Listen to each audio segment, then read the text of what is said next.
kawan, gimana kabarnya hari ini? Jangan lupa tersenyum ya. Kali ini kita akan bahas kelanjutan keseruan dari cerita di chapter sebelumnya. Untuk yang belum menonton chapter sebelumnya, tonton dulu ya kawan. Oh ya, terima kasih untuk kalian sudah menonton video di channel Melody Cerita. Untuk membuat channel ini berkembang, jangan lupa like dan subscribe-nya ya kawan.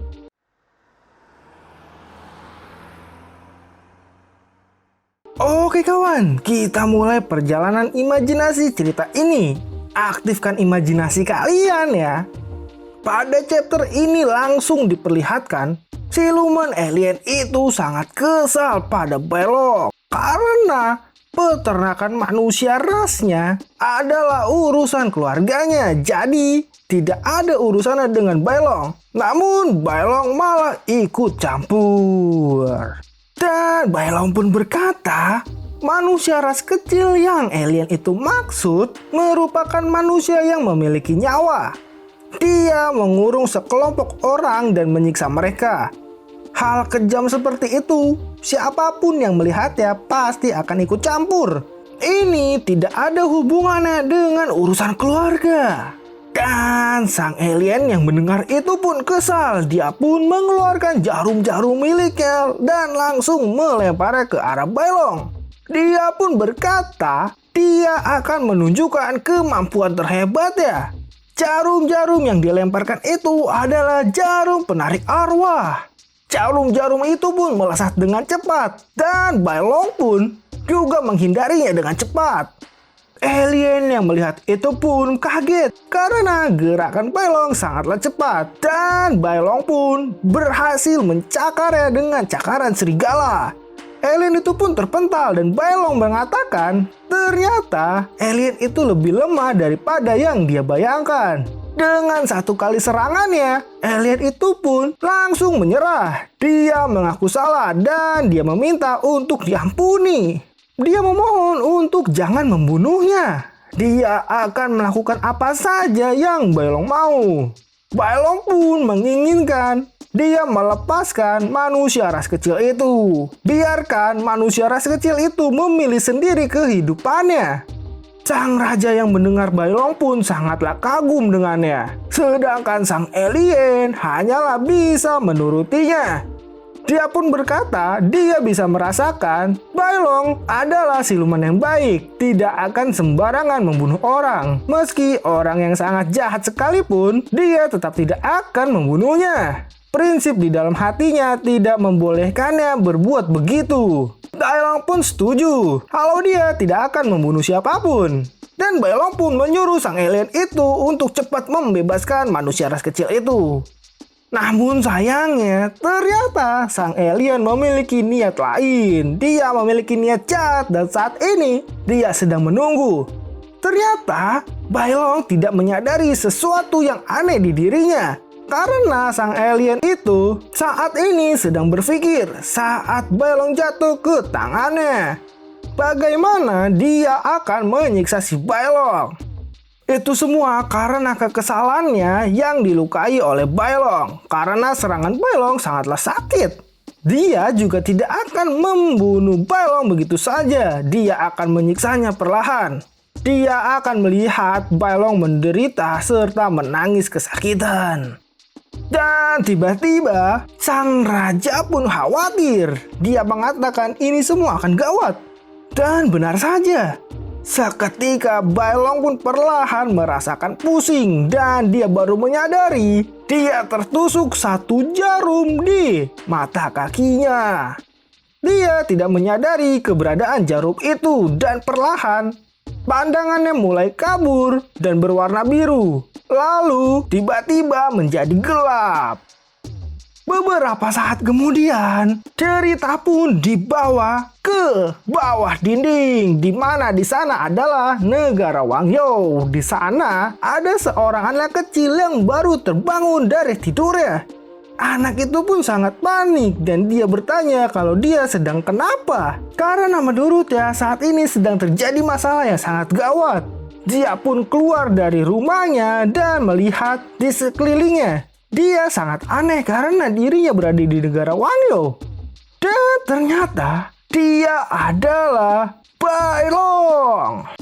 Bailong pun dirubah oleh alien itu menjadi anak kecil yang memiliki adik dan ayah. Bailong pun memperkenalkan adik dan ayah itu kalau sebenarnya dia bukan anaknya. Dia adalah Bailong, sang manusia raksasa. Namun sang adik pun berkata ternyata sakit sang kakak terlalu parah. Sampai-sampai dia tidak mengingat apa yang terjadi.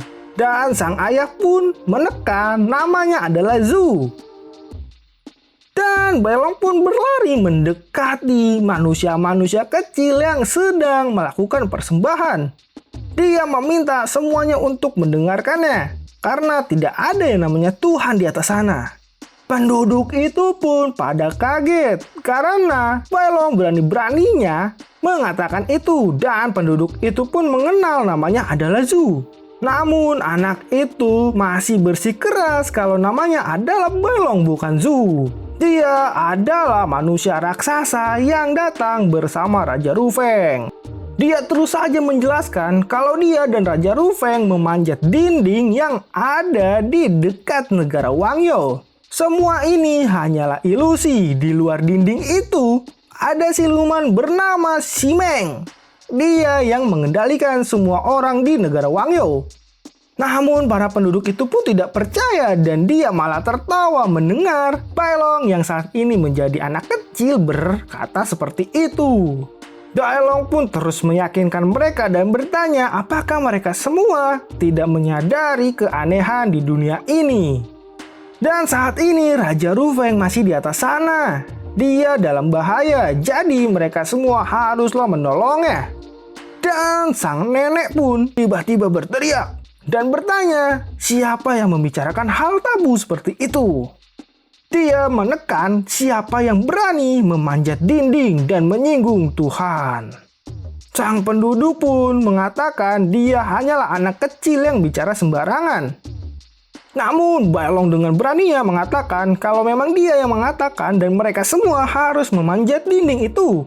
Hanya dengan begitu mereka semua bisa mendapatkan kebenaran. Namun sang nenek berkata, Zhu seperti sang Raja Rufeng.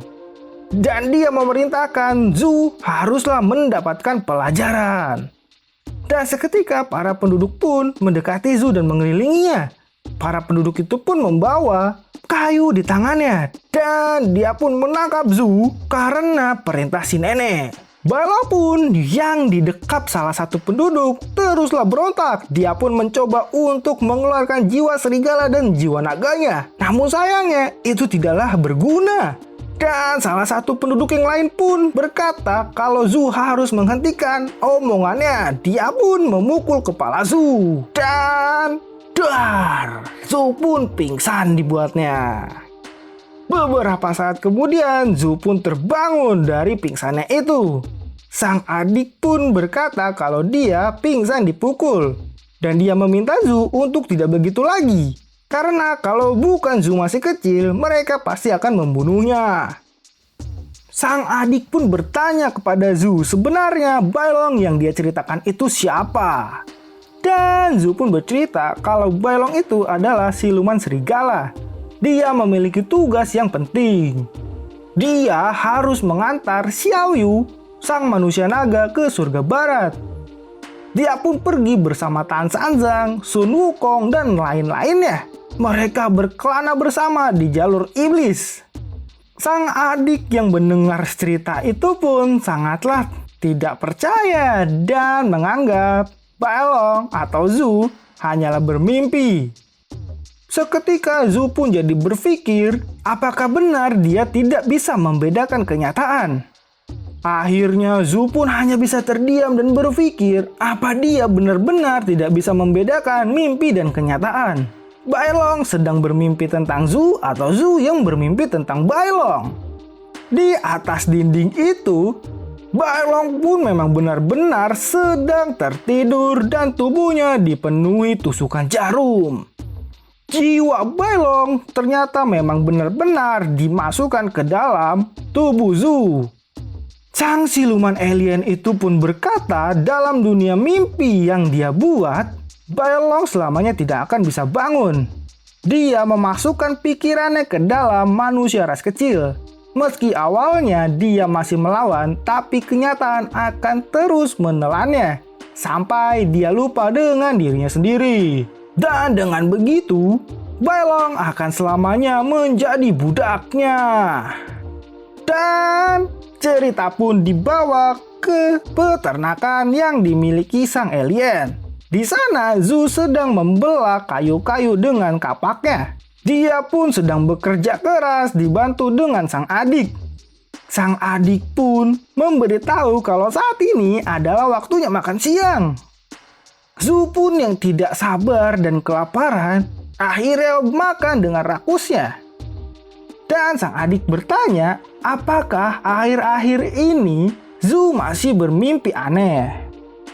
Dan di tengah makan mereka, Zhu pun dikagetkan dengan sang Raja Rufeng yang datang mengatakan, "Manusia raksasa Bailong, akhirnya ketemu. Sedang apa kamu di sini? Bukan ini yang harus kamu lakukan." Dan Zhu pun bertanya-tanya siapa dirinya.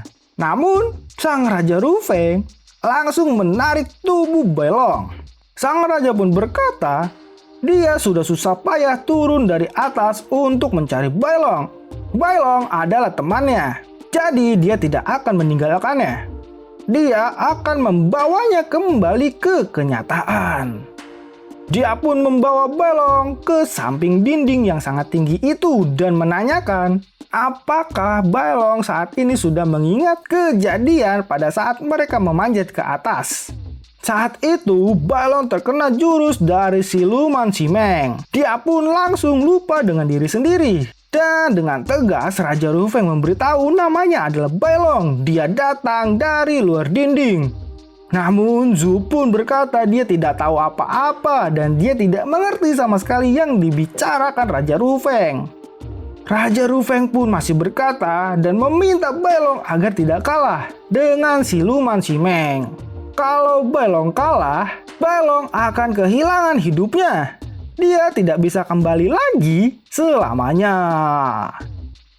Dia pun menanyakan bagaimana dengan Xiao Yu. Katanya Bailong akan melindunginya. Dan Zhu pun bertanya-tanya, siapa Xiao Yu? Namun sayangnya, para penduduk negara Wangyou datang membawa obor dan senjata. Mereka mengepung Raja Rufeng. Dan Raja Rufeng pun mencoba untuk melindungi Bailong. Dia mengeluarkan pedangnya dan meminta Bailong berada di belakangnya. Lalu sang nenek pun berkata, dia kira sang raja sudah mati. Tapi dia malah kembali ke negara Wangyou. Lalu sang nenek pun mengatakan kenyataan kalau negara Wangyou sudah tidak lagi menganggapnya raja.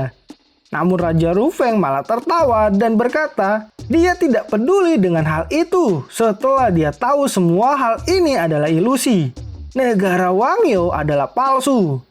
Mereka semua hanya boneka dan hanya orang yang di belakangnya yang asli. Sang nenek itu pun sangat kesal karena menurutnya Raja Rufeng sudah tidak bisa diselamatkan lagi. Dan sang raja berkata, dia sudah memanjat dinding itu, melihat pemandangan di luar sana dan tidak ada lagi yang dia takuti. Dia pun meminta semua penduduk yang ada di depannya untuk maju melawannya. Serta dia juga meminta Bailong untuk pergi memanjat ke atas dengan cepat. Dia akan menghalangi mereka semua. Namun sayangnya dengan tiba-tiba salah satu penduduk pun lari dengan cepat ke arah sang Raja Rufeng serta menusuk perutnya. Dia pun berambisi untuk membunuh sang raja dan para penduduk yang lain pun memukuli sang Raja Rufeng dengan kayu. Zhu yang melihat itu pun juga ditangkap oleh salah satu penduduk dan dia meminta Zhu untuk tidak bergerak. Karena menurutnya orang yang melawan Tuhan akan segera dihukum. Dan di tengah sekaratnya, Raja Rufeng masih mengatakan kalau Zhu tidak boleh kalah. Dia adalah Bailong, jadi dia harus bertahan. Namun sayangnya, cerita ini pun berakhir. Aduh, sayang banget ya kawan. Langsung lanjut ya kawan di video selanjutnya. Terima kasih juga untuk like dan subscribe kalian. dan sampai jumpa.